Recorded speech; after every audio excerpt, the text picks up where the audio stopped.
Stop, regarde ça. Oh, faut laisser, n'a qu'à faire son site. C'est pour toi. Baudouin, c'est pas ton année.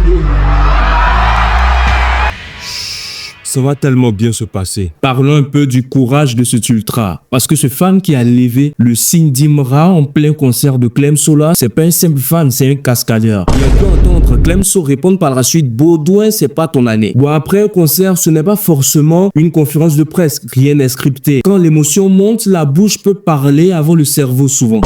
Ça arrive. Mais soyons sérieux 2 secondes. Quand on regarde les statistiques, les trophées, l'impact de cette année, si tu as dominé, c'est certainement une humiliation avec justification.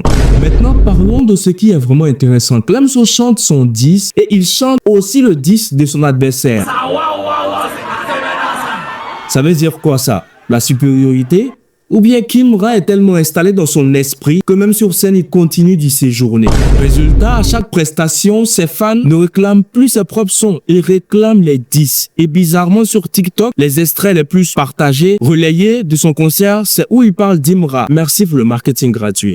En face, t'as Imra, calme, posé. Même quand un ultra dit qu'il n'aime pas son dernier son, il répond avec calme. Mais il le recadre quand même. Parce que venir dire « je suis un ultra, mais » c'est souvent une technique déguisée pour manipuler les autres. Et Imra l'a bien compris. Regardez les commentaires en général. Ceux qui disent « je suis ultra, mais Clemso est meilleur », ce sont les conspirateurs de base quand tu regardes leur profil. Critiquer n'est pas interdit. Tu peux laisser un commentaire sous le clip. Lui et son staff vont forcément voir. Mais être influenceur, se qualifier d'ultra et venir livrer son artiste à la vindicte populaire, c'est mal fait. Parce que tu sais très bien que vu ton influence, ces détracteurs vont utiliser ta vidéo pour l'attaquer. Ce qui fait penser qu'en plus de ne pas aimer le son, tu cherches de la visibilité là-dessus. Et c'est mauvais.